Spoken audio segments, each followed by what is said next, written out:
Kalau kamu berdoa itu yang tadarruk. Tadarruk itu ya yang sangat sopan, wakuf ya secara diam-diam atau secara enggak berlebihan. Terus hanya ayat innahu la yuhibbul mu'tadin. Allah itu tidak suka orang yang melewati batas.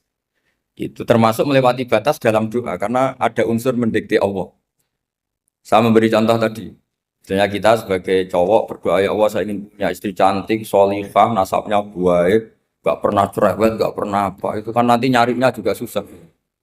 Nanti kalau Allah menjabatkan itu adanya di surga, ning donya ora payu rabi, kira-kira. Nah itu sudah berlebihan.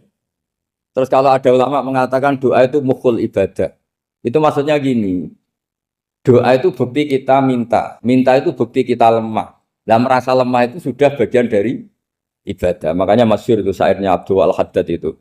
Fadu'ai wabdihali dalilun li fiftikori itu. Jadi saya berdoa itu hanya sebagai bukti saya butuh Allah. Saya sendiri tidak punya kepentingan mustajab apa enggak. Jadi wali-wali yang mengatakan doa itu mukhul ibadah sebetulnya itu malah wali-wali yang dari awal enggak kelintas disembadani apa enggak.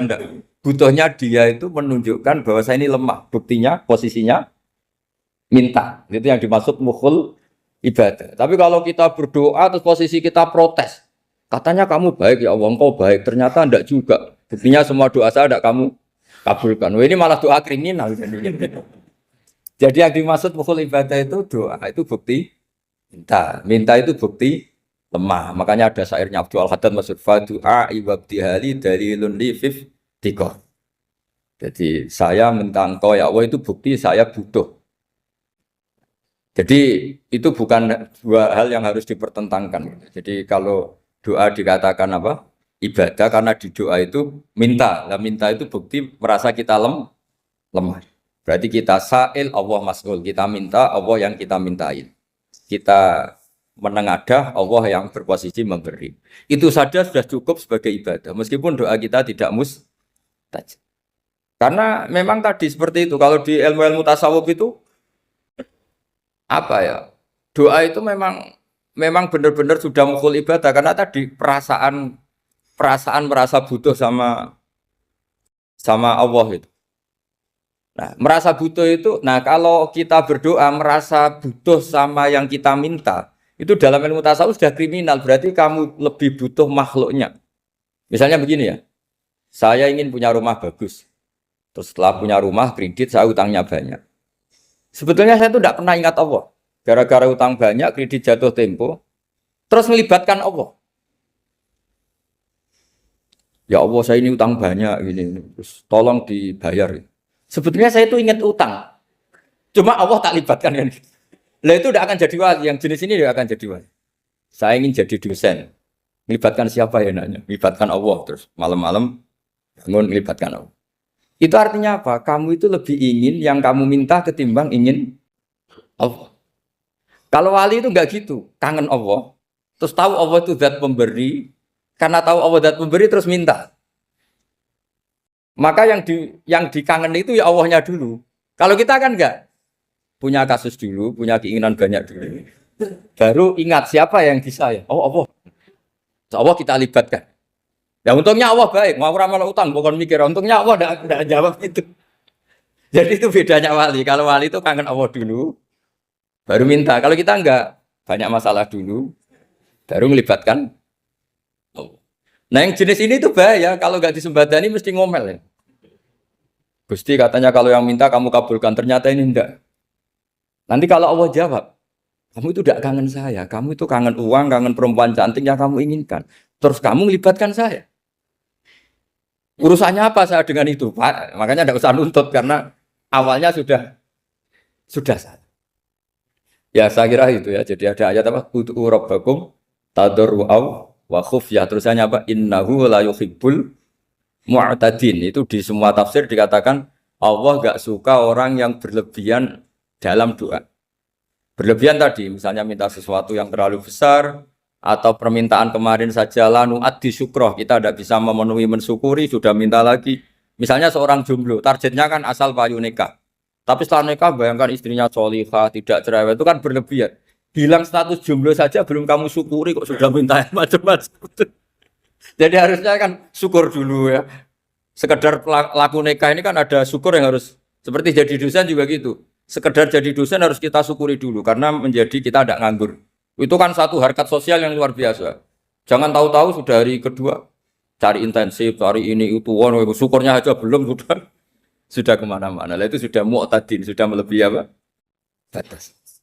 Ya saya kira. Jadi begini ya masalah pendidikan ya. Kalau saya jawab pakai ilmu hakikat saja karena ini keahlian saya. Sebetulnya begini ya, kalau misalnya itu ya subjektif juga, misalnya bilang rata-rata alumni pondok ini sukses, alumni kampus ini sukses, yang ini tidak sukses, itu satu pasti subjektif. Karena biasanya yang diterkenalkan ya yang sukses-sukses.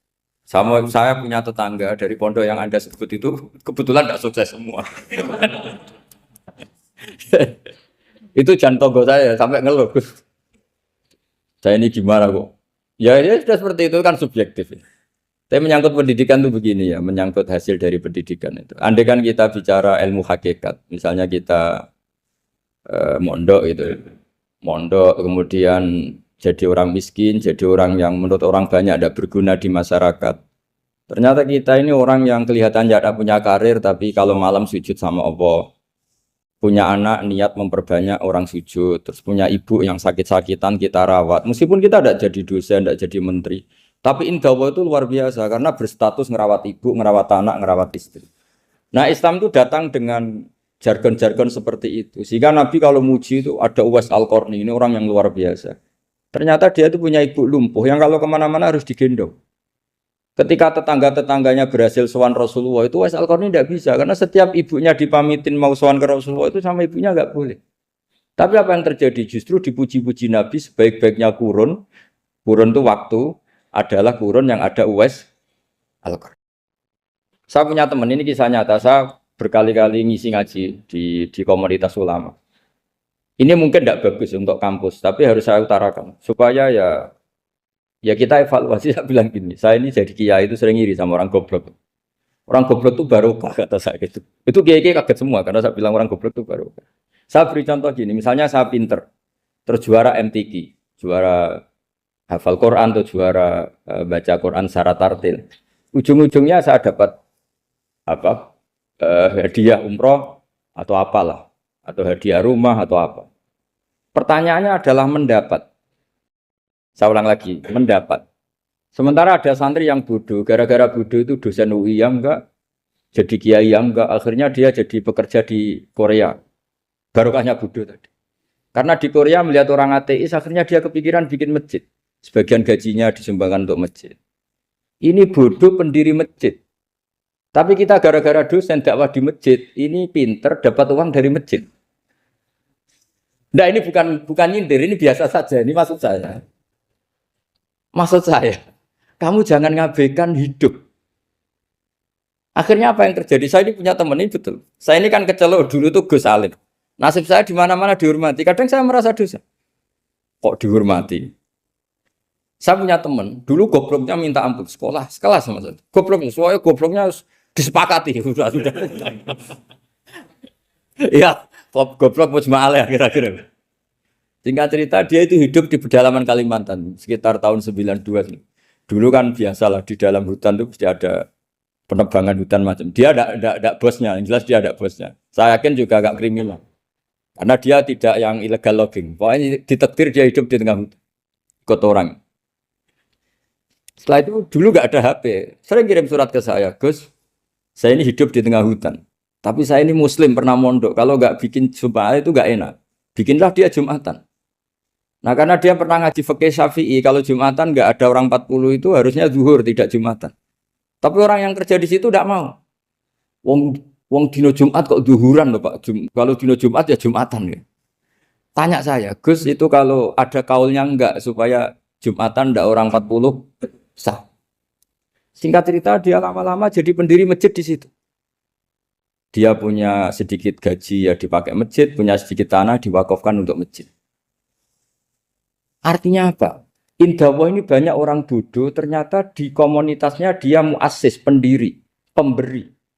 Sementara kita yang kecelok pinter, dapat umroh, dapat bonus. Kira-kira nanti kita ketemu Allah. Kamu pernah nyumbang Islam apa? Yang bodoh jawab, oh nate Gusti bikin masjid di pedalaman. Kita yang pinter. Kayaknya kalau memberi enggak lah Gusti. Reputasinya mendapat. Ketika Nabi memenangkan perang Badar, itu ada Asra Badrin, tawanan-tawanan perang Badar. Nabi suka musyawarah, suka rembukan. Ya Abu Bakrin, menurut kamu tawanan ini diapakan? Kata Abu Bakar, hum asyiratuka. Mereka itu keluarga engkau, orang-orang Quraisy. Ya dibebaskan saja. Pakai tebusan. Nanti uang itu kita kelola supaya jadi penguat Islam. Dan orang-orang ini merasa utang jasa karena harusnya dibunuh, tapi kita bebaskan. Terus tanya, bagaimana kamu ya Umar menurut kamu? Kata Umar, ini kan orang-orang yang dulu ingin bunuh kamu.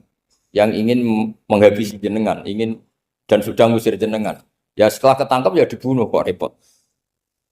Apa kata Rasulullah? Rasulullah spontan ngendikan, inna masalah kayak Abu Bakrin kama sali Ibrahim. Kamu ibarat kayak Nabi Ibrahim. Izqala faman tabi'ani fa innahu minni wa man asani fa innakal ghafurur rahim. Jadi Nabi Ibrahim itu unik. Melihat umat itu sesyafakoh itu. Syafakoh itu banget sayangnya. Nabi Ibrahim cara berpikir, faman tabi'ani fa innahu minni. Orang yang ikut saya ya Allah pasti golongan saya. Tentu layak masuk surga. Wa man asani, orang yang mendurhakai saya, fa innakal ghafurur rahim. Engkau Maha Pengampun. Bukan yang mendurhakai langsung masuk neraka, enggak. Engkau Maha Pengampun. Wa masalu kayak Umar kama salin Nuh. Isqala rabbil tadzar ala ardi minal kafirin dajjara. Umar, kamu mirip Nabi Nuh. Inginnya semua orang kafir dihabisin. Ya masyhur kan Nabi Nuh itu enggak ingin ada orang kafir sampai ada banjir tufan. Nah kalau sampean tanya bedanya apa dengan garis keras sekarang? Bedanya ya beda sekali. Kalau Nabi Nuh benci sama orang kafir itu diserahkan yang punya. Sehingga yang punya yaitu Allah yang menghukum dengan banjir bandang. Tapi kalau kita kan kadang kita bertindak sendiri. Jadi potensi disalahkan. Yang jelas dalam hadis-hadis sahih, Nabi Nuh itu tidak bisa mensyafaati karena itu. Ketika diminta syafaat, ini hadis sahih bukan ada di Bukhari, ada di Muslim. Karena biasanya kalau di kota itu ditanya ini sahih enggak? Untungnya yang tanya kadang enggak paham, ini alhamdulillahnya jadi wah repot. Nabi Nuh itu diantara sebabnya enggak bisa mensyafaati adalah pernah corong Jawa maksudno kaume. Kalau dalam bahasa Arab itu da'a li Zaidin berarti mendoakan positif. Kalau da'a la Zaidin mendoakan negatif. Kalau orang Jawa itu ada doa, ada pasot. Nabi Nuh adalah orang yang pernah maksudkan kaumnya. Nah, saya cerita sedikit tentang Nabi Nuh dan Nabi Ibrahim. Nabi Ibrahim dianggap tadi cerminannya Abu Bakar, dianggap niru Ibrahim, cerminannya Umar, dianggap niru Nabi siapa? Nabi Nuh. Lalu kalau sampean tanya, bedanya gimana? Begini logikanya. Kita mengkaji secara akademik begini. Ada ulama besar, namanya Abdul Hasan Asyadzili, itu masyhur di Indonesia menjadi Thariqah Asyadziliyah. Terus ada seorang muridnya minta gini, ya Abdul Hasan Asyadzili, tolong saya dikasih ijazah supaya saya tidak pernah maksiat di bumi ini. Karena saya takut sama Allah, kalau saya maksiat itu merasa tidak nyaman dengan Allah. Abdul Hasan Asyadzili ini malah marah besar. Atuhibbu alla tadhharu maghfiratu. Kalau kamu tidak pernah maksiat, berarti kamu suka maghfirahnya Allah Ta'ala itu tidak kelihatan. Karena tidak ada yang maksiat.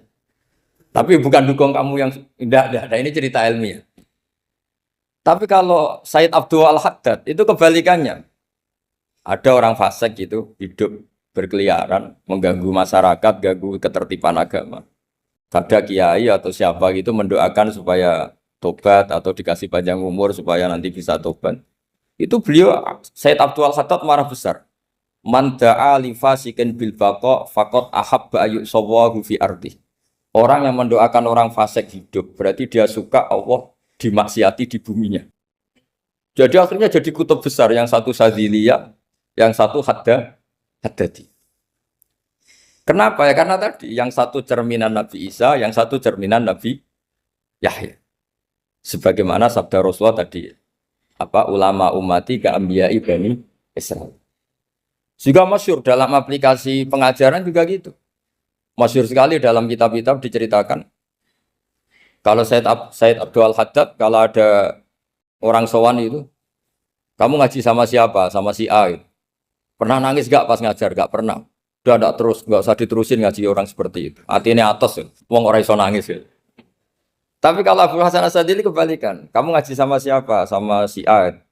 Pernah tertawa enggak kalau ngaji? Enggak pernah. Udah, enggak usah ngaji sama orang itu. Orang enggak bisa syukur. Jadi itu manhaj besar. Nah, akhirnya orang-orang kayak kita ini enggak jelas semua. Nangis ya bisa, syukur, guyu ya bisa. Cuma celakanya kalau kita nangis karena tidak punya uang, kalau guyu karena punya uang, itu masalahnya. Tapi kalau wali-wali dulu enggak. Kalau senyum ya karena saking yakin rahmatnya Allah itu wasiat rahmatu. Kalau nangis ya karena takut azabnya Allah. Kalau kita kan enggak, sangat-sangat materialistik. Ini yang membedakan kita.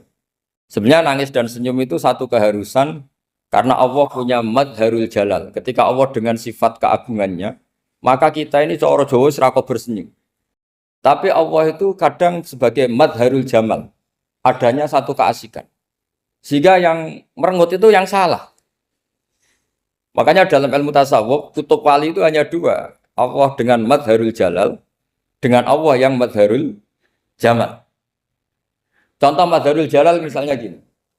Ketika Nabi Musa ingin melihat Allah, saking kangennya ingin melihat Allah, Rabbi arini anzur ilaik. Ya Allah, saya beri hak untuk melihat engkau. Allah dengan jalalnya gini, Allah itu qadim, superior. Tentu gak layak tersentuh barang hadis. Barang hadis itu makhluk. Sehingga ketika falam matajalla rabbuhu lil jabali ja'alahu dakka wa kharra Musa sa'iqa. Sehingga enggak levelnya, apapun hebatnya Nabi ini tetap makhluk. Sementara Allah itu qadim. Enggak kuat. Makhluk yang fana ini, yang profan ini enggak kuat. Enggak kuat menampung zat yang qadim, yang superior. Sehingga gunung pun hancur. Nabi Musa pingsan. Tapi ketika Allah dengan madharul jamal itu Allah dengan keindahannya, dengan kasih sayangnya, memberi hak makhluknya untuk melihat. Nah di sini ini Allah sering ngendikan wujuhu yauma idzin nadhirah ila rabbiha nadhirah. Nanti ada wajah-wajah yang di surga itu melihat saya kata. Tapi apakah betul melihat kayak saya melihat dosen, melihat Pak Rektor, melihat teman-teman itu tidak bisa. Karena Allah itu qadim, sehingga meskipun manusia ahlul jannah melihat Allah, tetap Allah ngendikan la tudrikuhul absar wa huwa yudrikul absar. Karena Allah di balik jamalnya ya punya jalal, di balik jalalnya juga punya jalal. Sehingga selalu di Quran itu diulang beberapa kali supaya proporsional. Nah, kenapa ahli sunnah tetap berkeyakinan Allah bisa dilihat? Logikanya begini. Fa inna kulla maujudin yasihu ayyura. Allah itu zat sing nyata-nyata wujud dan punya eksistensi. Di mana-mana sesuatu yang wujud itu layak untuk bisa dilihat. Lalu pertanyaannya gini, kenapa kita tidak bisa melihat sekarang kok nunggu di akhirat? Karena mata kita sekarang itu profan, fana. Sementara kita setelah di surga, tubuh kita didesain abadi. Ya saya ulang lagi ya, setelah kita di surga, semua fisik kita ini didesain abadi. Tentu karena desainnya sudah abadi, layak melihat zat yang abadi. Tapi pertanyaannya, kenapa tidak bisa ikhatoh, tidak bisa melihat sampai faham, la tudrikul absar? Karena abadi kita itu diabadikan. Sebagaimana surga abadinya diabadikan. Neraka diabadikan. Sementara Allah abadi dengan dirinya sendiri, yaitu Al-Qayyum, atau dalam bahasa ngajinya Qiyamuhu binafs. Nah lalu pertanyaan, makanya Mu'tazilah itu menentang betul kalau orang di surga bisa melihat Allah. Cara berpikir Mu'tazilah, melihat itu artinya yang dilihat ada arahnya. Sementara Allah terbebas dari arah. Tapi kata ahli sunnah cara berpikir tidak seperti itu. Melihat itu pokoknya tahu. Nah, tahu karena mata itu karena kita ditakdir tahu itu karena mata. Sebetulnya yang menjadikan tahu itu tidak mata.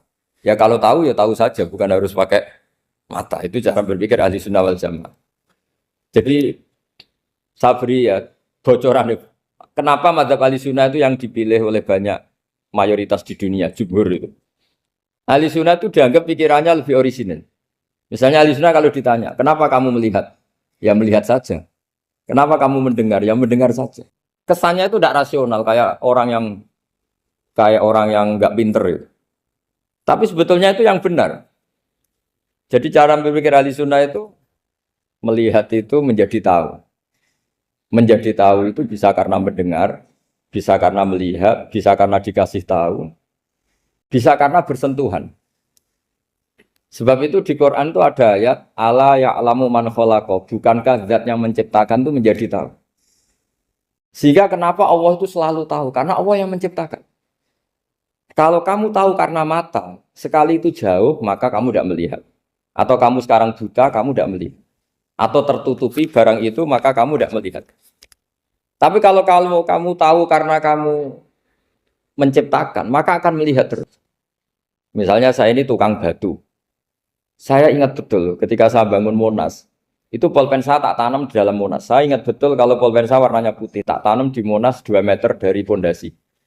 Setelah saya pulang ke Jogja ditanya, di dalam Monas ada apa? Ada pulpen. Posisinya 2 meter dari pondasi. Kenapa saya tahu? Karena saya yang menciptakan. Nah, karena menciptakan ini sehingga tahu saya akan terus-menerus.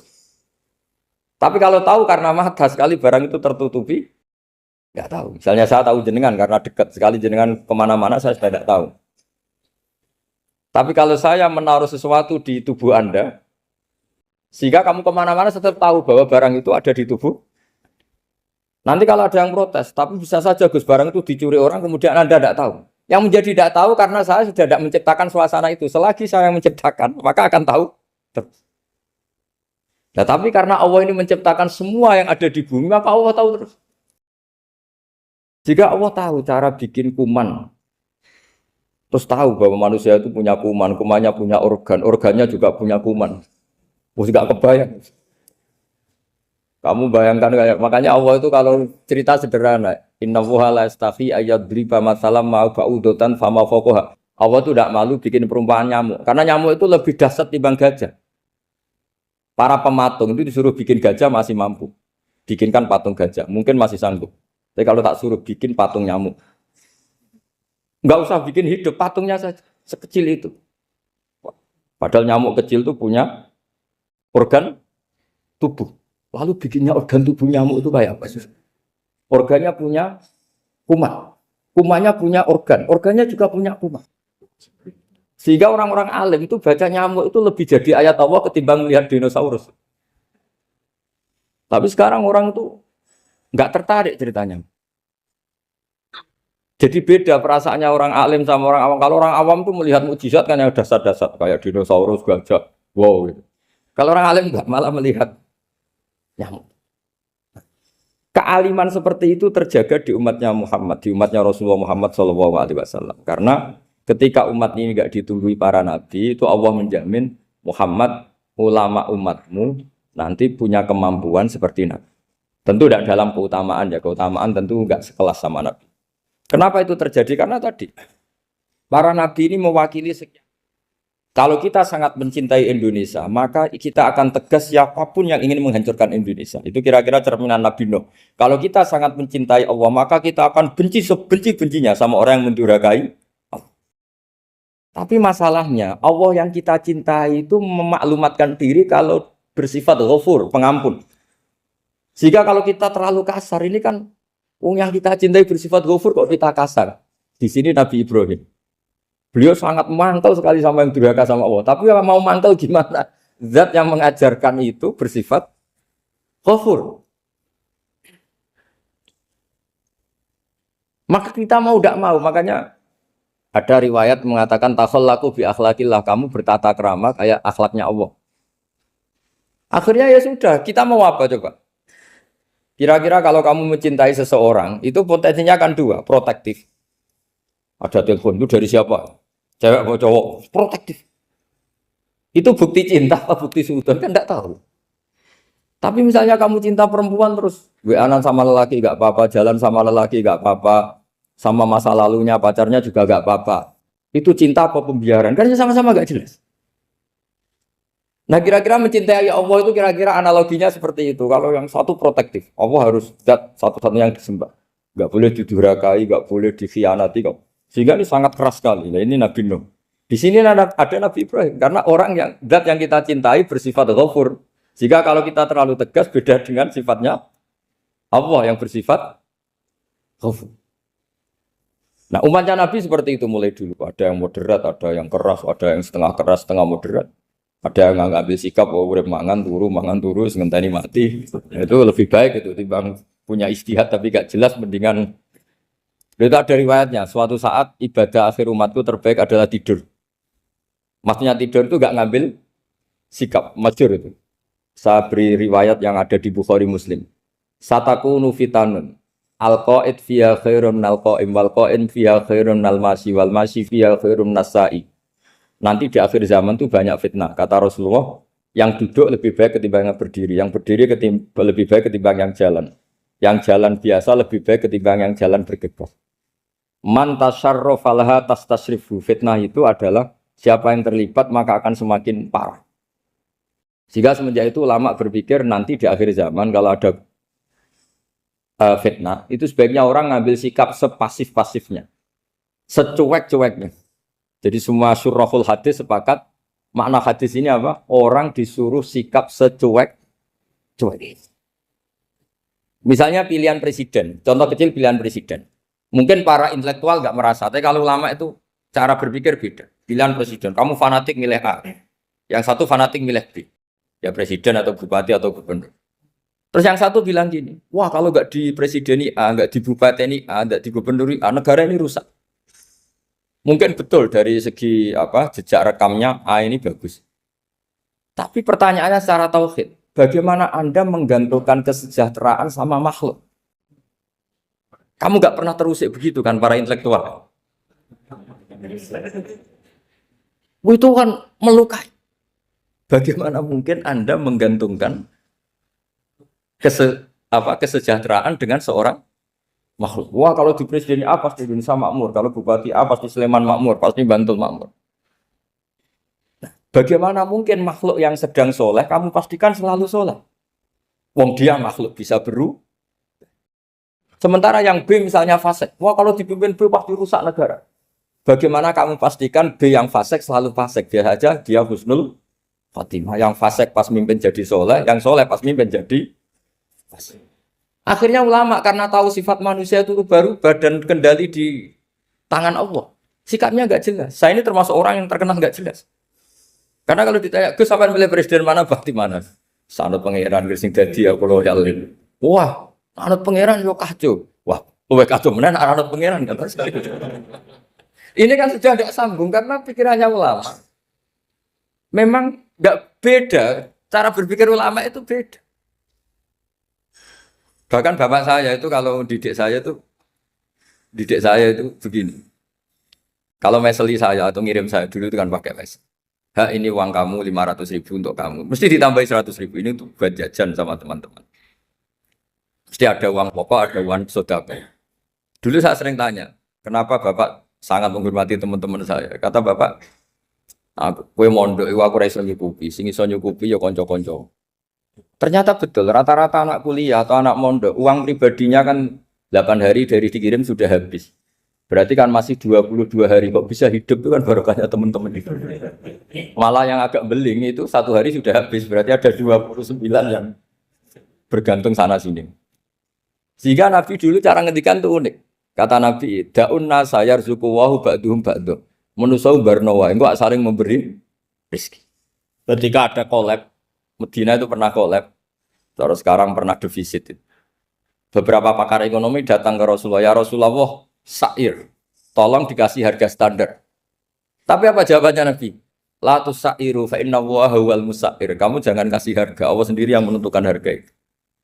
Terus kata Nabi, kenapa engkau begitu ya Rasulullah? Ini negara harus ditentukan harga karena gini-gini. Kata Nabi, saya tidak ingin ketemu Allah dalam keadaan dolim.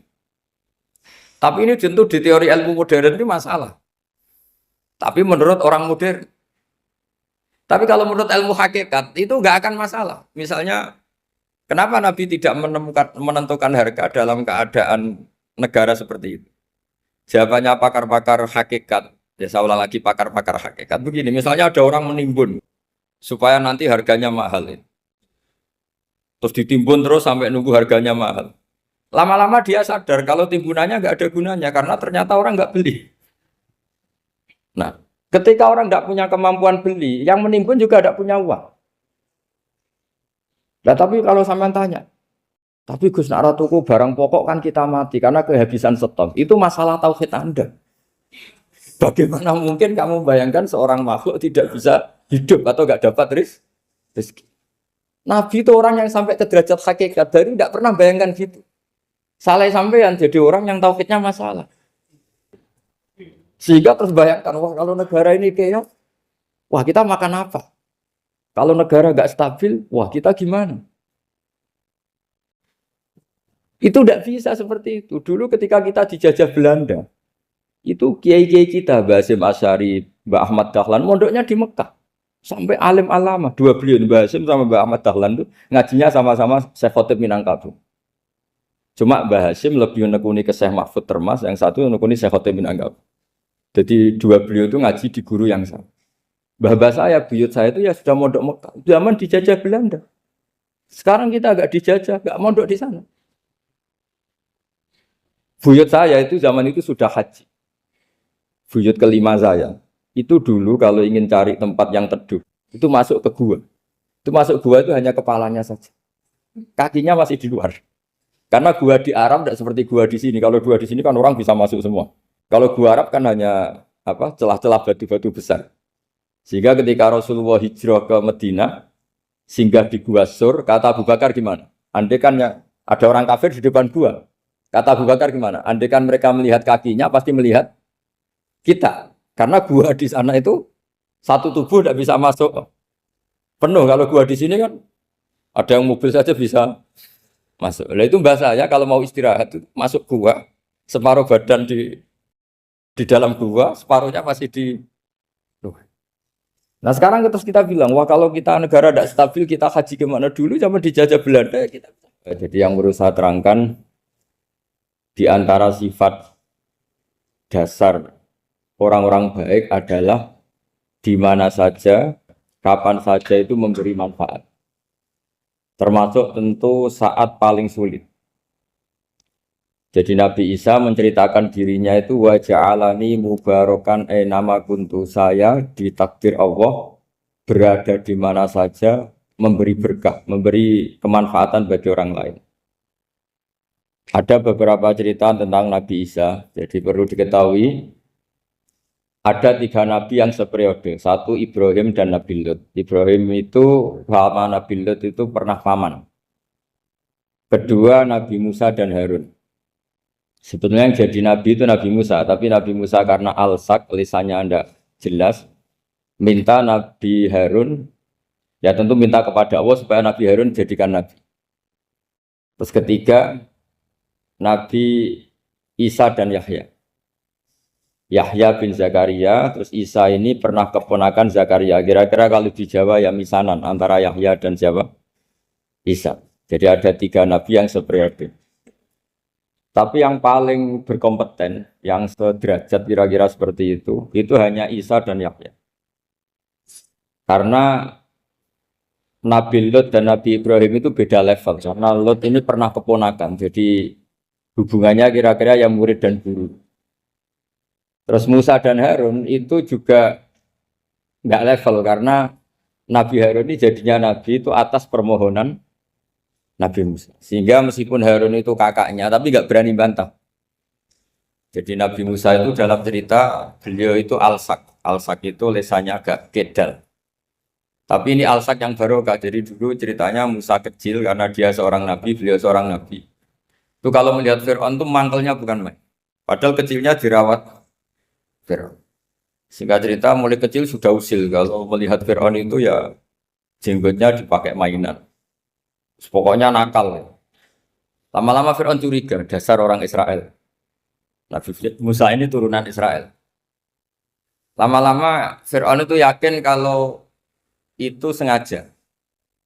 Akhirnya Fir'aun mau membunuh Musa. Terus kata istrinya Fir'aun, Musa itu masih anak kecil. Jadi seperti itu ya bawaan anak kecil, bukan bawaan kebencian terhadap orang Kipti, orang Mesir. Kalau dalam bahasa kitab kuno Mesir itu Egypt Al-Kipti, makanya disebut Maria Al-Kiptiyah. Kalau orang sekarang bilang Egypt itu bahasa kunonya Mesir itu Al-Kiptiyah. Nah, memang secara bahasa Arab Mesir itu nggak mungkin, bahasa Arabnya Mesir itu nggak mungkin karena Misro itu maknanya kota. Jadi kalau kamu bilang kamu kemana ke Misro, ke kota, lah kota mana? Ya kota Mesir itu bisa debat kusir. Jadi ya kayak kita lah, kita sekolah di mana? Di madrasah. Madrasah terjemahnya apa? Sekolah. Nah, kemudian oleh istrinya Fir'aun ya gini saja, buktikan kalau Musa itu masih anak kecil. Masyhur itu dalam cerita dikasih bara api sama apel. Sebenarnya Musa kecil ini sudah pinter mau milih apel. Sama malaikat Jibril diarahkan tangannya itu ngambil apa? Bara api terus dikunyah. Itu yang menyebabkan lisannya Musa itu alsak, agak pelat. Nah, ketika jadi rasul itu akan repot karena nanti harus pakai penerjemah. Jadi seorang rasul tapi lisannya tidak apa? Cakap. Akhirnya Nabi Musa realistis ngendikan ketika diutus wa akhi Harun wa afsahu minni lisanan fa arsilhu ma yarid ay yusaddiquni inni akhafu ay yukadzibun. Ya Allah, saudara saya Harun itu lisannya lebih fasih. Tolong jadikan dia rasul sebagai penguat saya. Akhirnya Allah mengabulkan doanya Nabi Musa, kemudian Harun dijadikan sebagai apa? Rasul. Sehingga meskipun satu angkatan, Harun dan Musa ini enggak level. Artinya enggak level itu ya Harun yang takut Musa. Terus ketiga ini Nabi Yahya dan Nabi Isa. Ini umurnya ya seangkatan, kecerdasannya, jadi nabinya sama-sama mulai kecil. Kita tahu Nabi Yahya termasuk yang diberi khitab Allah, ya Yahya khudil kitab biquwwah wa atainahu hukma sobiyya. Yahya berpeganglah kitab secara kuat dan dia saya kasih kenabian ketika kecil. Sama dengan Nabi Isa yang disebut wa yukallimun nasa fil mahdi wa kahla. Sehingga karena selevel dua nabi ini menjadi figur besar dalam manhaj, dalam metode dakwah. Dua karena masih misanan tadi, kalau Jawa kira-kira mirip misanan. Dua nabi ini kalau memilih satu kampung, itu kalau Nabi Yahya itu milih kalau singgah di satu kampung, Nabi Yahya mesti tanya, orang sini yang paling soleh siapa, yang paling baik siapa. Ya terus singgah atau nginap di rumahnya orang baik tadi. Tapi kalau Nabi Isa enggak, orang sini yang nakal siapa, yang paling beling siapa. Terus Nabi Isa singgah di situ. Akhirnya ada pertanyaan dari Nabi Yahya, lima tanzilu ala syirarin nas. Kenapa kamu selalu singgah di orang-orang nakal? Syiror itu orang-orang nakal. Masyhur itu Nabi Isa menjawab, ana tabibun udawil mardo. Di mana-mana Nabi itu ibarat seorang dokter, kerjaannya tentu menyembuhkan orang-orang yang apa? Sakit. Jadi dua nabi ini sering berdebat, tentu debat yang baik. Dan itu menjadi cara Jawa itu punjeri ilmu. Jadi manhaj ilmu besar antara Yahya dan Isa. Begitu juga Nabi Yahya itu kelihatan agak rileks, panik, saking takutnya sama Allah. Kalau Nabi Isa itu rileks. Pokoknya kumpul orang-orang nakal itu ya rileks. Akhirnya ada dua pertanyaan sekaligus nanti jadi dua manhaj. Kenapa kamu sering sering kalau bahasa Arab itu abasa ya. Terus yang Nabi Yahya balik bertanya, kenapa kamu sering senyum, sering tertawa? Kenapa memangnya terus? Ka'annaka ta'manu mimakrillah. Kamu sering senyum kayak kami sudah terbebas dari azab Allah, dari ditegur Allah, seakan-akan kamu orang paling benar yang enggak akan salah. Nabi Isa balik tanya, sama kamu sering masam, sering merut, ka'annaka taqnatu min rahmatillah, seakan-akan kamu putus asa dari rahmatnya Allah. Sehingga kemudian itu jadi manhaj besar. Kalau terlalu senyum, ya dianggap orang yang kayak nggak punya perasaan dosa. Tapi kalau terlalu masam, terlalu merenggut, seakan-akan rahmat Allah itu terbatas. Sehingga seakan-akan Allah itu rahmatnya nggak cukup lah untuk mengelola manusia ini. Sehingga itu jadi metode besar yang masyhur itu dalam sebuah hadis Nabi ngendikan, ulama ummati ka ambiya ibani Israel. Ulama umatku itu kapasitasnya atau fungsinya atau manfaatnya setingkat nabi-nabi Bani apa? Israel. Karena ketika umat ini enggak ditunggui para nabi setelah Rasulullah SAW, itu yang nunggui hanya ulama. Tapi ulama ini sudah cukup mewakili para nabi Bani Israel. Dan banyak syurahul hadis, para menyarah hadis mensarahkan Nabi tidak ngendikan ulama ummati kamisli seperti saya, tapi ka'ambiyai Bani Israel, bagaimana nabi-nabi Bani Israel. Nabi Bani Israel itu macam-macam. Termasuk ada yang tidak nikah, yaitu yang bernama Yahya dan Isa. Delala umatnya Nabi itu ada orang alim alamah yang ilmunya melegenda, yaitu namanya Imam Nawawi. Itu tidak nikah. Sampai kabudut. Meskipun dalam ajaran syariatnya Nabi, an-nikah sunnati, tapi selalu ada orang yang ditakdir tidak nikah. Karena masyhul, karena sibuk ngurus ilmu. Bukan karena tidak laku, yang jelas itu bukan karena tidak laku. Imam Nawawi itu ganteng, orangnya ya normal. Tapi karena sibuk nulis, beliau sampai kabudut itu tidak nikah. Imam Sibawayh itu suka sekali sama ilmu, menjadi istri utamanya ya ilmu. Dia ganteng, Sibawayh itu maknanya tuh apel, dia ganteng sekali, sampai banyak cewek yang senang. Akhirnya dia nikah. Saya nggak pernah dikumpulin. Dia belajar terus. Ketika beliau ke pasar, dulu nggak ada supermarket, beli kertas, kitabnya dibakar semua sama istri. Dikira istrinya terus mencintai dia, malah diceraikan. Itu siapa Imam Sibawayh. Terus ada umatnya Nabi yang paling unik di dunia. Mungkin Pak dosen, saya kiai pun nggak bisa nih. Ada orang tuh ganteng sekali, istrinya cantik sekali. Itu tahu-tahu sudah 10 tahun tidak pernah hubungan suami istri. Karena ketika si suami itu tahu istrinya cantik, itu langsung sholat sujud syukur, sholat terus. Saking senengnya punya istri cantik. Yang istrinya cantik juga solihah, tahu suaminya ganteng ya terus sholat terus syukur. Itu sampai berhari sampai bertahun-tahun. Terus ketika ketemu, cocokan, dek kita sudah nikah berapa? Terus dilihat, kayaknya sudah 10 tahun, tapi tidak pernah hubungan.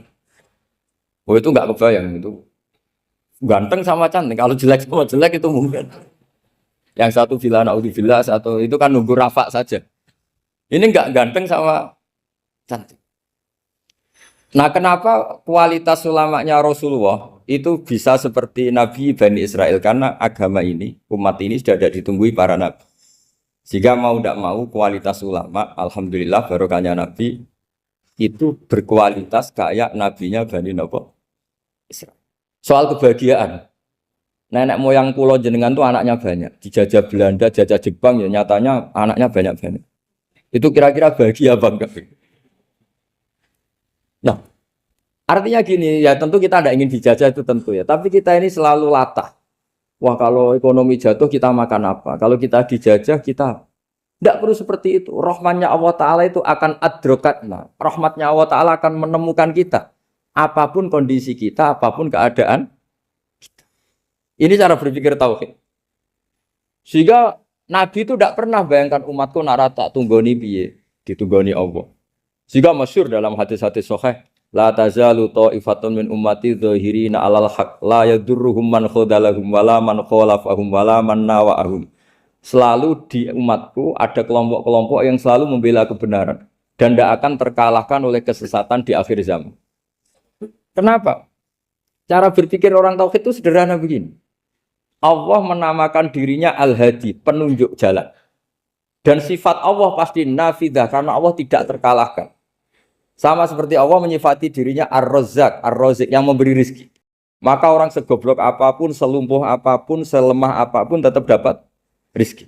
Sama, Allah mensifati dirinya Al-Hadi, memberi petunjuk. Maka zaman serusak apapun orang tetap dapat petunjuk. Sehingga kita tidak perlu khawatir, wah nanti zaman kalau sudah rusak nasib Islam gimana? Ya coba sekarang, nasib Islam gimana? Ya baik-baik saja. Dulu ditunggoni wali songo ya banyak orang Islam, sekarang nggak usah wali songo.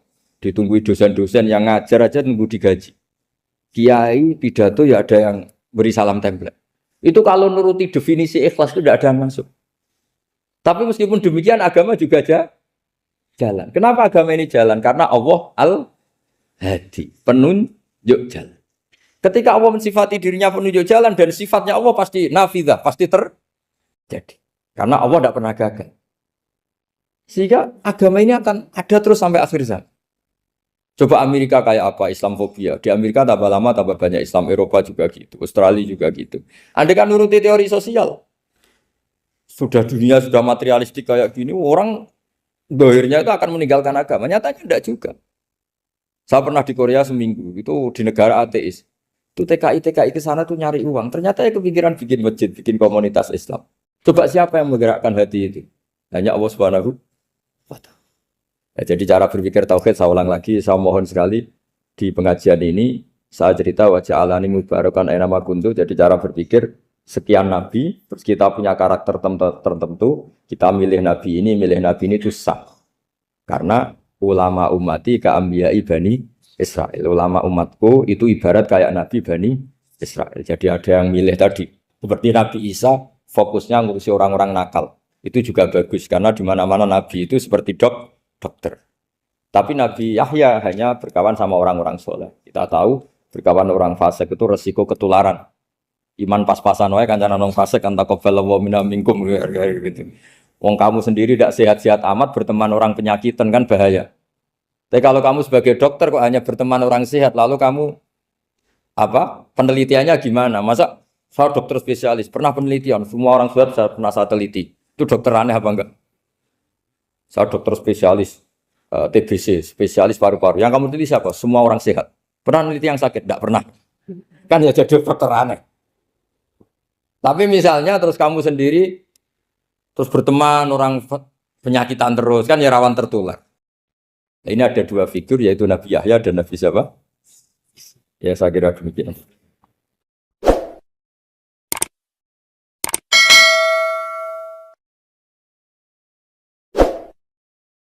Jadi Allah itu kalau bikin masalah itu ya bikin solusinya. Itu sudah min sunnatillah. Jadi saya tuh tidak pernah mikir betul. Saya tuh nggak pernah mikir agama ini nanti kayak apa enggak.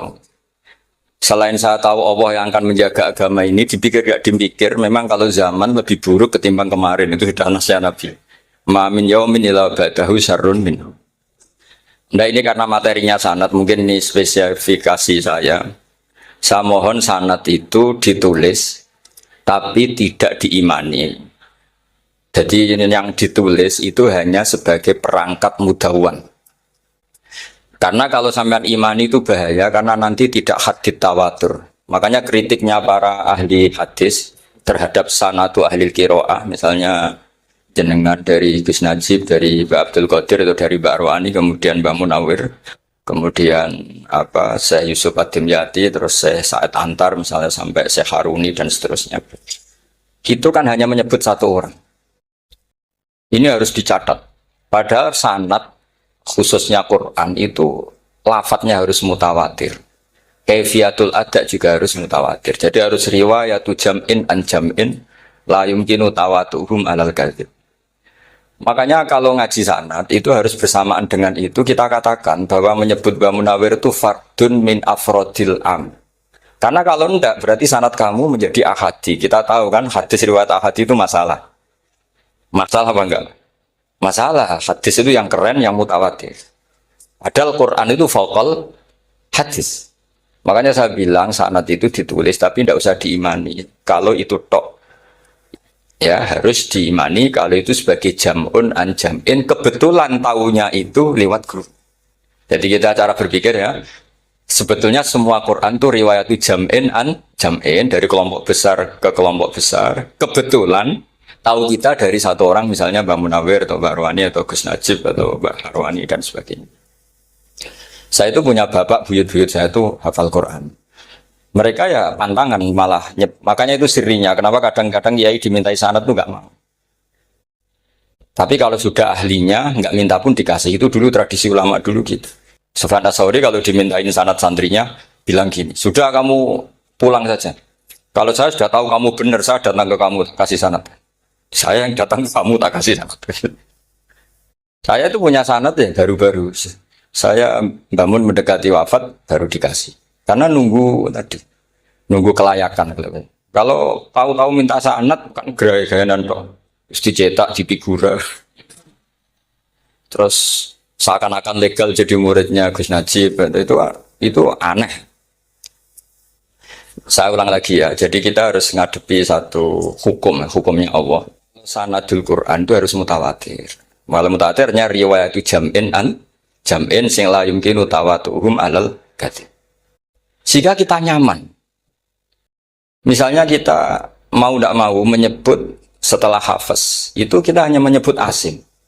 Setelah asim paling banter kita menyebut hanya dua, yaitu Abdurrahman As-Sulami, Abi Abdillah Abdurrahman As-Sulami. Ada yang nulis Abi Abdurrahman Habib As-Sulami. Itu di harokatnya kitab itu ada yang nulis Hubab. Nah, yang benar, oh enggak, yang benar itu bacanya Habib.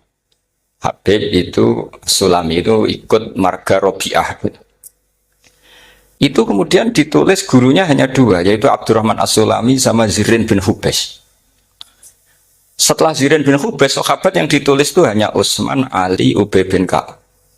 Ya, Utsman, Ali, dan Ubay bin Ka'ab. Sama Zaid bin Sabit. Hanya 4.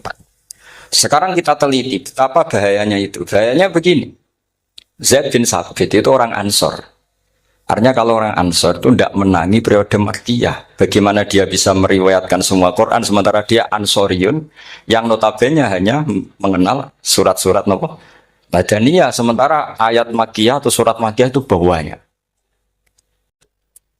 Dan Ubay bin Ka'ab sendiri itu ngajinya itu tidak banyak. Karena dia harus ngaji sama Abu Bakar, Umar. Dan dulu nggak mungkin setoran kayak sekarang 30 juz karena masyhulun semua orang sih. Sehingga kita harus pastikan zikru fardin min afrodir ruwat atau zikru ahadin min afadir ruwat adalah implementasi dari riwayatu jam'in an jam'in. Karena ini untuk menjaga status Quran harus mutawatir. Kalian jangan ngawur, itu bahaya sekali. Saya punya banyak tulisan tentang itu. Dan karena kalau berupa tulisan itu biasanya terus jadi konsumsi akademik. Tinggal seminar terus narasumber untuk duit macam-macam itu. Itu makanya saya tidak mau, saya itu suka ngaji alam. Sehingga kalau betul saya dikatakan viral itu saya tidak mikir, viral tidak mikir. Saya ini sudah cocokkan sama Gus Dur, mau daftar wali. Syaratnya wali itu nggak peduli dengan makhluk. Kalau saya peduli berarti terdegradasi nanti. Sudah cocokkan sama Gus Dur, Gus daftar wali. Angel juga, sekarang yang peminatnya ada banyak. Nah zaman akhir itu peminatnya jadi rektor tadi. Jadi ini nanti dicek saja. Nah dulu mana saya dengan Gus Dur? Karena buyut-buyut saya itu ya sepuh sama sepuhnya sama buyut. Karena buyut saya kandung itu diantara namanya ada Mbak Maksum. Mbak Maksum itu bin Soleh. Mbak Soleh buyut saya kandung itu gurunya Mbak Soleh Darat. Jadi buyut-buyut saya juga kasepuan. Terus ini juga kasepuan. Jadi adu kasepuan. Yang jelas itu entah menang mana tidak tahu. Sing wani rokok berarti menang. Karena berarti berani tidak sopan. Tapi bisa saja menang saya karena legowo. Tadi pamit saya, Gus saya rokok boleh-boleh. Jadi dia lebih keren karena nggak sopan, saya keren karena jembarati. Berarti setingkat lah kira-kira gitu setingkat. Kalau Gus Hamid karuan pernah Pak ya, nggak perlu sopan sama Gus Dur memang ini kan Pak Aliknya. Saya teruskan ya. Jadi anak-anak alumni Al-Munawwir ini yang mau dimaui apa lanyah Qur'annya, apa tadi dakwah tadi tafakuh. Saya juga nggak paham yang dimaksud Pak Mustaqim itu. Karena apa ya? Ilmu itu ditulis itu sebenarnya berdasar minatnya penulis, bukan berdasar kehendak Allah. Buktinya gini, sebelum ada metodologi penyebaran agama, itu agama sudah jalan. Ditinggal Nabi Wali Songo agama sudah jalan. Penulis disertasi dokter enak, harusnya gini. Zaman rong nulis tulis, wah agama wis mlaku. Sebetulnya orang nulis itu kan untuk gelar doktoral, untuk kenaikan pangkat. Mana ada kiai-kiai itu menjadi pintar karena tulisan para doktor? Nggak ada. Agama ini sudah jalan sama panduan para penulis dokter-dokter itu. Dulu mana ayo mereka dakwah sama panduan tulisannya? Dulu mana? Dulu dakwahnya. Terus itu dianalisis. Terus analisis jadi disertasi. Makanya saya tuh jarang diundang orang mau kalau nggak pernah sepuh. Cuma sial saya yang pernah sepuh ternyata banyak. Akhirnya saya itu bikin kaidah agak salah dulu. Saya mau diundang hanya yang pernah sepuh. Ternyata yang pernah sepuh itu banyak. Ya, kemarin saya datang di hallnya Ki As'ad, terus datang di hallnya Pak Hamid. Karena mbah saya kandung itu sepupu sama Pak Hamid Pasuruan. Saya buyut-buyut saya itu orang Lasem sama orang Kudus. Sebenarnya kalau saya mau nakalan, itu pakai buyut saya tertua itu, tapi kayaknya enggak lah. Nanti mereka malah ngedu Nabi Adam malah selesai.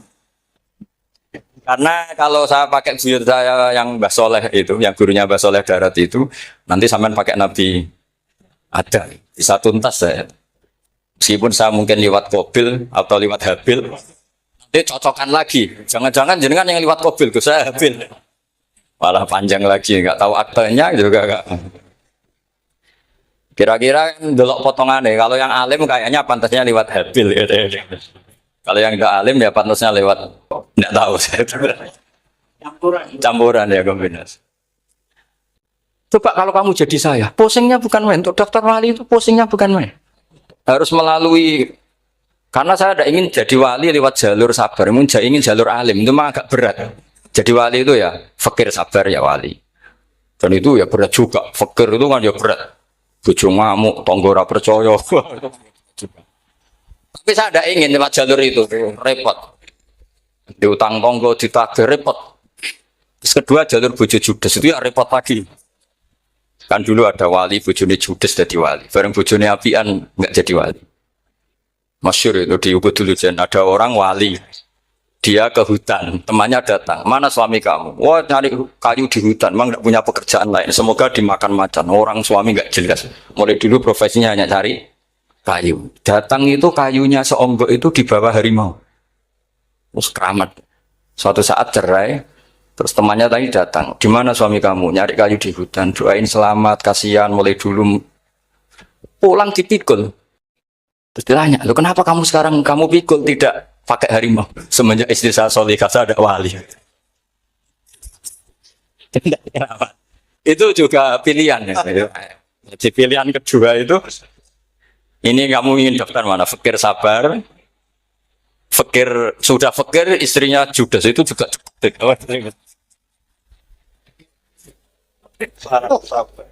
Terus ketiga itu jalur alim. Atau bisa saja alim itu jalur pertama, tapi kan ya harus ngerti sorot, nahwu, iklal. Saya sampai sekarang masih belajar iklal, sampai sekarang. Ya gak kebayang kan?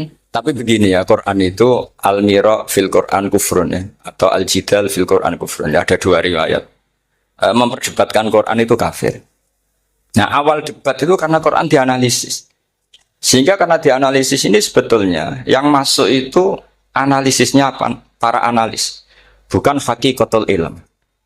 Misalnya gini, para dosen atau para peneliti itu harus pernah jadi wali. 2 menit saja, tidak usah lama-lama. Karena grup wali juga gak terima kalau ini jadi wali lama-lama. Karena ada aturannya. Kalau dalam istilah Syaikhul Qadir Al-Jilani, fasalab tuhalah. Kalau orang wali gak layak, tak gredel katanya gitu. Misalnya begini, ada kiai yang milih zuhud, cuek terhadap perubahan zaman. Sebetulnya orang analis akan bilang itu cuek, tidak peduli dengan sekelilingnya. Tapi di dunia wali, orang cuek itu mutawakil ala Allah. Makanya dalam kitab hikam da'id tadbir, fama qoma bihi ghairuk la tuqim bihi nafsa. Sudah kamu tidak usah mikir dunia, ini sudah ada al-mudabbir yaitu Allah Subhanahu wa ta'ala. Kamu mikir, enggak ikut punya kok kamu pikir. Hidayat yang milik Allah, rezeki yang milik Allah, kamu pikir, enggak melok duwe kok pikir. Sehingga ketika dianalisis ini orang yang cuek, antisosial atau tidak punya kesolehan sosial kalau mereka ngamati orang-orang soleh yang tertutup itu. Padahal ini adalah orang yang dekat Allah. Karena sudah makamnya makam apa? Tajrid. Tapi dianalisis meninggalkan apa? Sosial. Lah yang pro sosial, misalnya yang dosen, yang ceramah di mana-mana, dianggap peduli sosial. Jangan-jangan peduli nasibnya sendiri. Karena ya ada untungnya gitu. Makanya seperti ini kalau nuruti begitu-begitu itu tidak ada selesainya. Maka kita harus ngomong sesuai hakikatul amr. Bahwa anak abdun soro fakhri dimna fakri. Jadi kita ini selalu hambanya Allah. Yang menjadi kebanggaan kita adalah mulazamatul fakr. Bahwa kita selalu butuh Allah. Baik diucapkan maupun tidak. Dan itu ilmunya para wali. Jadi khawatir saya kalau alumni-alumni Al-Munawwir ini menjadi korban analisa para analis yang belum pernah jadi wali. Itu biasanya metodenya Masya Allah. Misalnya metode hafalan cepat. Indonesia itu Islamnya moderat. Terus kita cari dari kelompok 73 ini mana yang moderat. Apalagi Islam Nusantara ini kelompok keberapa lagi kan, terus bingung secara referensi. Nggak apa-apa kita jadikan hiburan istilah Islam Nusantara, Islam moderat, Islam ekstremis, Islam. Jadikan hiburan, tapi tidak merubah ilmu kita yang mau rusak dari Rasulullah Shallallahu Alaihi Wasallam, yaitu bahwa umat ini hanya terbagi 73. Itu ada riwayat mengatakan 72 masalah, yang satu benar. Tapi ada riwayat kebalikannya, 72 itu benar, yang satu salah. Itu di dunia ilmu hadis diperdebatkan kuat mana riwayat itu.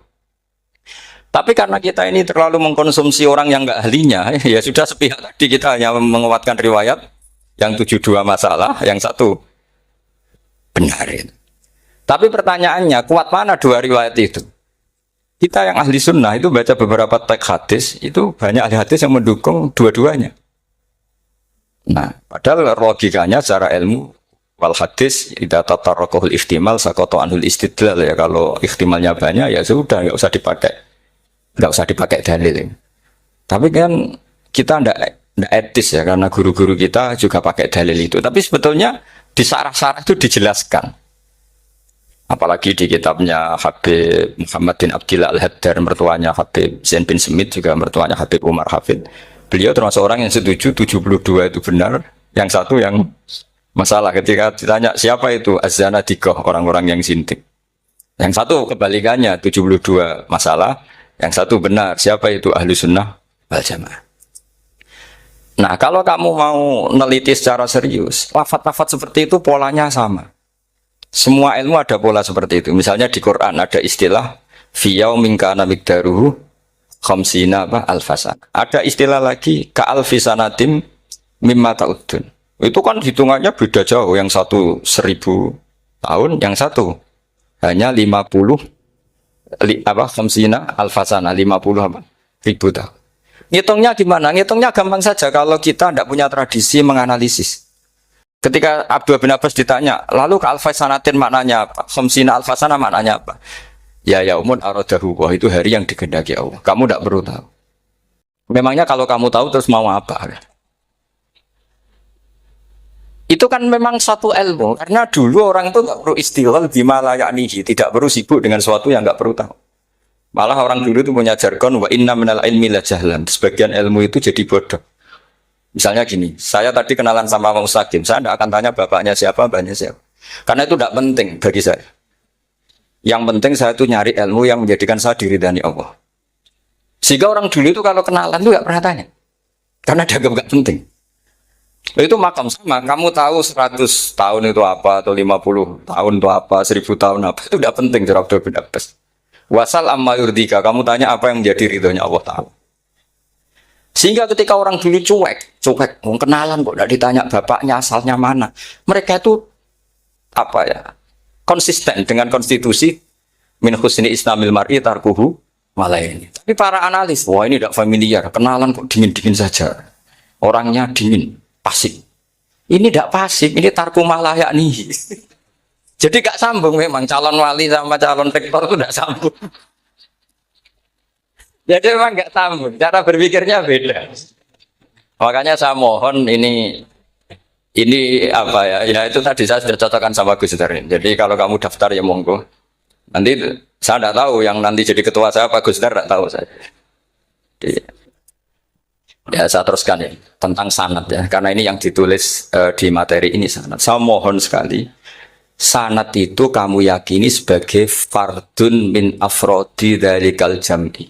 Karena sekali kamu punya sanad ahad itu merusak Quran. Karena hadis ahadis saja masalah, apalagi Quran. Dan Quran definisinya adalah lafadz sing mangkul ilaina bit tawatur. Ada kata apa? Bit tawatur.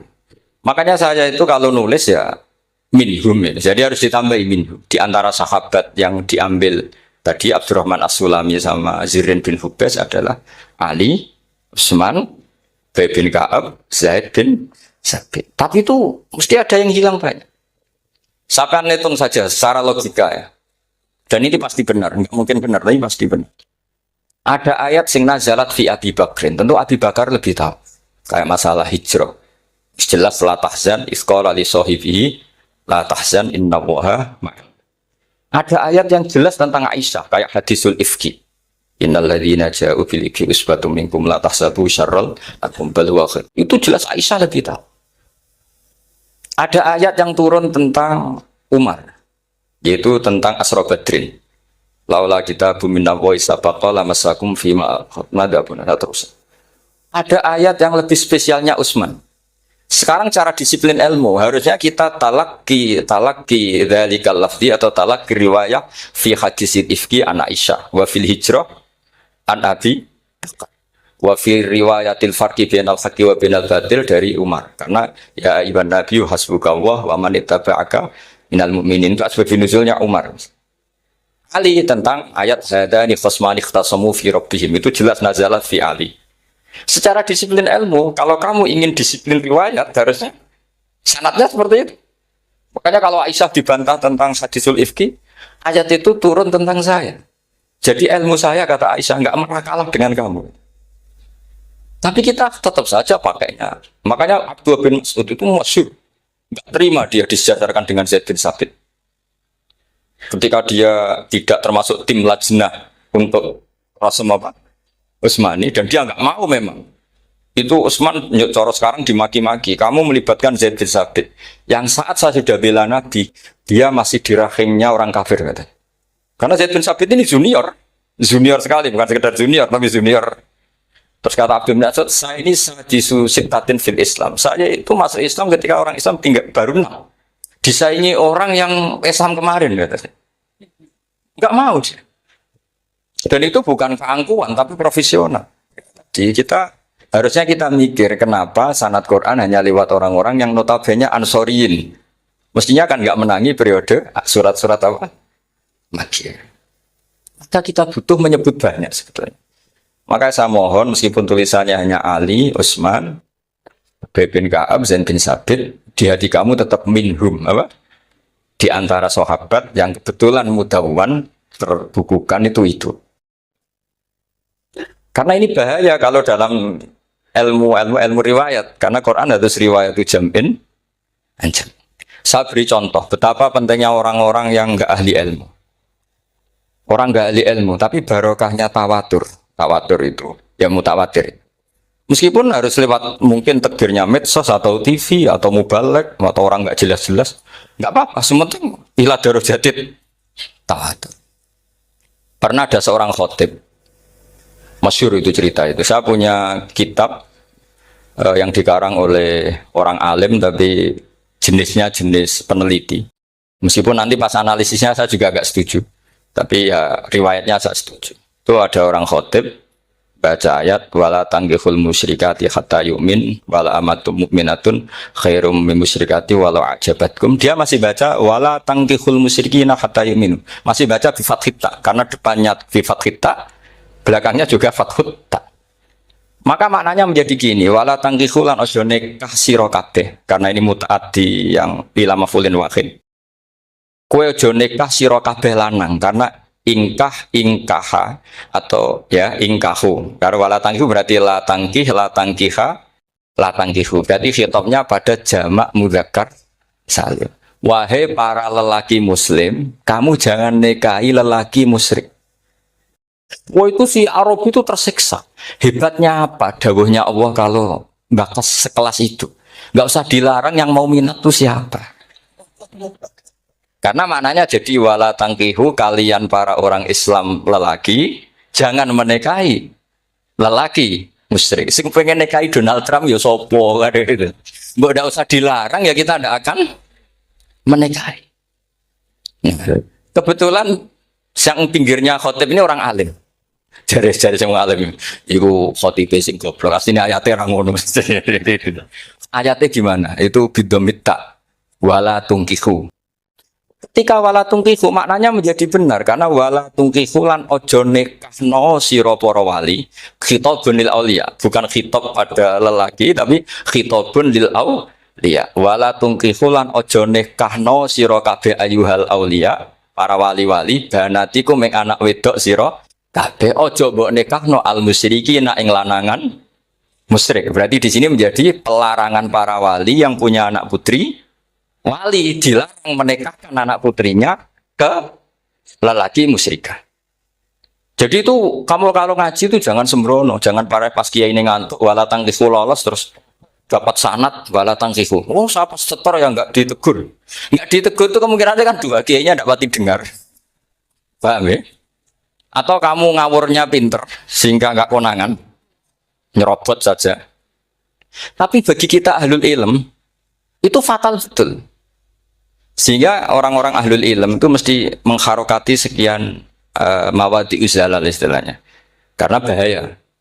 Jadi ya, saya ulang lagi ya, mestinya bacanya wala tangkihul musyrikati hatta yu'min bi fathit ta.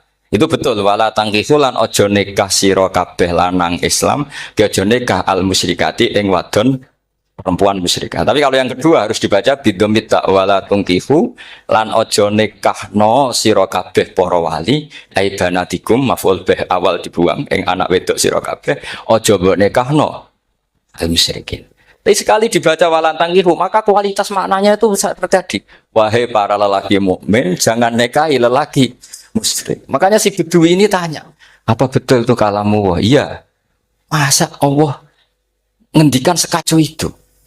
Kecewa dia, mas ada ayat Quran yang dipuji-puji Jamiul Kalim, kemudian kualitasnya seperti itu. Jadi wong alime, yo khotib sing goblok orang-orang. Artinya apa? Ketika Quran dibaca secara salah, entah makhrajnya, entah halafatnya atau harokatnya, ini Arabi saja tahu. Karena Arabi pun punya adzauqus salim. Karena adzauqus salim tidak didominasi para mukri atau para kiai atau para ahli Quran. Orang yang salimatuz dzauq juga bisa. Sehingga pernah ada seorang khotib juga, ini cerita-cerita Bedui. Orang khotib pidato. Khutbah fawarabbis sama'i wal ardi innahu lahaqqum mislama annakum tantikun. Demi itu hanya langit dan bumi, bahwa apa yang dijanjikan Allah pasti terjadi. Lahaqqun itu maknanya terjadi. Itu si Arabi tadi langsung tanya ke khotib. Khotib, mang dalladzi akhdhabal jalil hatta al-ja'hu ilal yamin. Siapa yang bikin Allah murka sehingga Allah terpaksa sumpah? Mana orangnya? Karena kalau dalam tradisi balaghah sumpah itu sudah tersinggung. Misalnya saya punya utang sama Gus Dar ditagih hari ini, hari Selasa. Gus utangnya bayar. Paling saya bilang, dia ke sesuk. Ketika sesuk ditagih lagi, nanti Kamis ditagih lagi. Kalau saya mulai tersinggung pasti wawahi. Jadi orang kalau sampai sumpah itu bukti apa? Tersinggung. Karena kalau dalam balaghah disebut kalau mukhatab tu kholiyadzini tidak usah taukid. Tapi kalau mulai mutaroddid agak ragu dikasih taukid. Kalau banget nggak percaya nih dikasih sumpah. Itu mesti terusannya duga. Itu kaidah tuh, nggak bisa nggak? Karena al-yamin atau al-qasam itu ya dulu alal khot. Makanya langsung si Arabi tadi tanya, mang dalladzi akhdhabal jalila hatta al-jawil al-yamin. Siapa yang bikin Allah tersinggung sampai Allah terpaksa sumpah? Ini dzauqul Arabi, dzauqul Badawi, orang yang sangat betul. Karena Quran mutawatir lafdzon wa dzauqon wa balaghatan wa nahwiyan dan sebagainya. Sehingga sebelum ada Imam Nafi', ini saya cerita khasnya ahli Quran. Karena bapak saya, buyut-buyut saya itu hafal Quran. Dulu ketika bapak saya, tadi Mbah Munawir sampai berapa? 99% ya. Yang hafal Quran, era anak tadi. Era anak itu 98%. Ya, dari jenengan tadi. Jadi, dulu bapak saya nasihati saya hafal Quran itu lucu. Nasihatnya gini, Dok. Aku hafal Quran, mbahmu, buyutmu hafal Quran. Yes, ojo kepaten over. Nak kue rapal, itu sebenarnya alasannya anakmu rapal gampang, mung bapak ya rapal. Putu lu ya gampang meneh, mung bapak mbah ya ora. Maka anak wong alim rapal Quran atau orang alim, itu kriminal pertama yang menjadi sunatan mutabak. Nah itu mau melegalkan anaknya punya alasan kan? Coba kamu alim, terus anak kamu udah alim, terus kamu, cung kowe kudu alim kok mbahmu. Lah bapak gimana bapak? Kan pusing. Jadi sebetulnya duriya ada alim itu mesti salah ini. Salah pas depannya ini. Dan makanya saya itu tak angen-angen bener bapak saya. Bapak saya itu ya akrab sama Gus Najib, sering semaan bareng dulu. Jadi misalnya bapak saya ada hafal Quran, coba mau pede nasihati saya suruh hafal gimana alasannya? Kan nggak punya alasan. Jadi cara bapak pokoknya ojo kepaten obor. Ya, kalau orang kuno mana nih ojo kepaten obor. Saya beri sekian contoh. Sebelum Imam Nafi' itu ada, Imam Nafi' itu periode tabi'in. Gila tabi'in, karena Imam Nafi' itu paling senior. Nafi' itu punya guru namanya Ja'far Al-Qari. Setelah itu sudah sahabat. Makanya Imam Mujahid itu disalahkan orang banyak ketika memasukkan Imam Kisai. Sebenarnya Imam Kisai sama Hamzah itu pernah lama nggak ada sebagai qurra' sab'ah. Makanya kata kitab-kitab besar itu ngeritik Ibnu Mujahid itu musabbus sab'ah. Dia adalah orang yang menentukan ulama sab'ah. Itu keliru katanya, kata ulama-ulama lain. Karena sebetulnya yang kisah itu tidak selevel Ja'far Al-Qari, gurunya Imam Nafi'. Ya, gurunya Imam siapa? Nafi'. Makanya terus ulama nambahi qiraatul asyraf, ditambahi Ja'far, Al-Qari' dan Khalaf dan Hisam. Itu sebenarnya agak salah. Agak salah gini sebetulnya ya.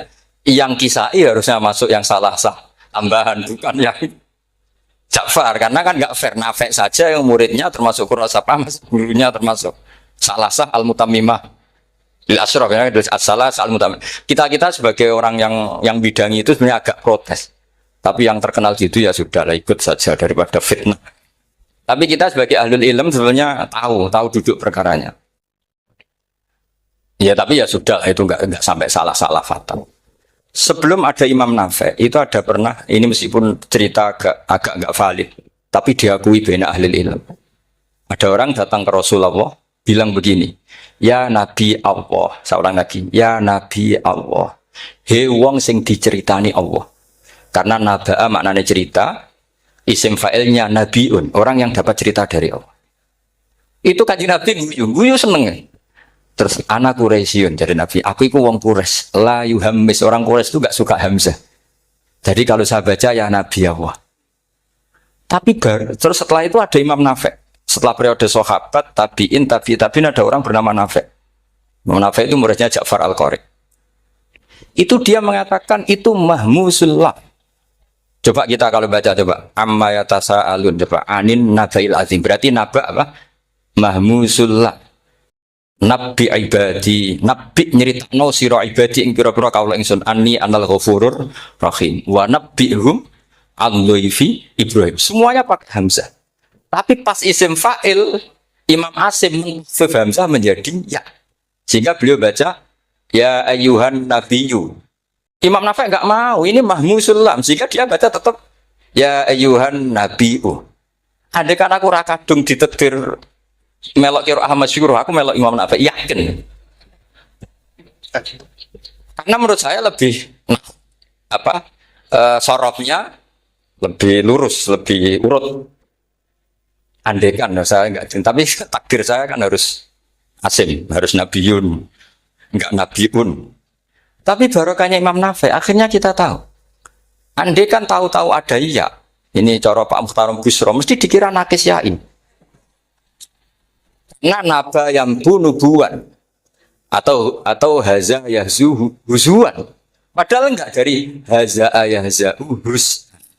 Nah ketika jadi hus'an ini hamzah ditakhuf jadi wawu huzuan. Maka dikira asapah huzuan, hus'an, huzuan. Sama kafa yakfa'u kuf'an. Tapi Imam Asim bacanya kufuan. Lu ini mahmus kok digenti.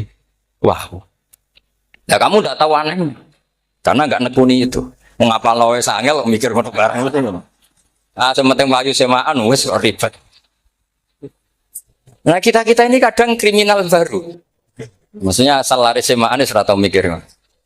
Kita yang nekuni tafsir pusingnya kufuan. Ini wawunya itu karena bawaan nakis. Apa bawaan mukhaffaf minal hamzah? Karena hamzah itu saqilah. Jika dalam ulumul Quran yang diantaranya menganalisis itu disebut wal Quraisy la yuhammis wat tamimi yuhammis. Memang orang Quraisy itu anti hamzah. Orang Quraisy itu gak suka hamzah. Ali, Sayyidina Ali ini orang Quraisy. Kita tahu Ali bin Abi Thalib bin Abdul Muttalib bin Hashim. Itu jelas orang Quraisy. Sehingga dia anti hamzah juga. Makanya Ali kalau baca ya kayak kanjeng Nabi, ya ayyuhan nabiyyu. Tapi Bani Tamim enggak suka seperti itu, sukanya yang asli, ya ayyuhan nabiyyu. Nah, Imam Nafi' itu termasuk marganya atau ikut secara panutan, ikut orang Bani Tamim. Makanya ketika Quran itu turun bi harfin wahid, itu Nabi susahnya minta ampun. Sampai as'alullaha mu'afatah, saya minta ampun ya Allah. Zidni, saya harus ditambah. Dalam riwayat, falam azal astaziduhu. Dan Nabi jelas-jelas mengatakan, inna ummati la tutiku dzalik. Kalau hanya pakai satu lughat umatku enggak mampu. Karena kalau Banu Tamim itu disuruh mentaksuf enggak bisa. Dia enggak bisa baca ya ayyuhan nabiyyu. Bisanya ya ayyuhan nabiyyu. Ini biar calon rektor pusing. Kalau nganalisis sosial tuh gampang, lembaga polling bisa. Lembaga polling itu apa? Bisa, penggawaannya kan gawe pola. Oh, pola kecenderungan orang gini-gini itu. Nah ini kecenderungan santri di polling juga. Ya saya ulang lagi ya.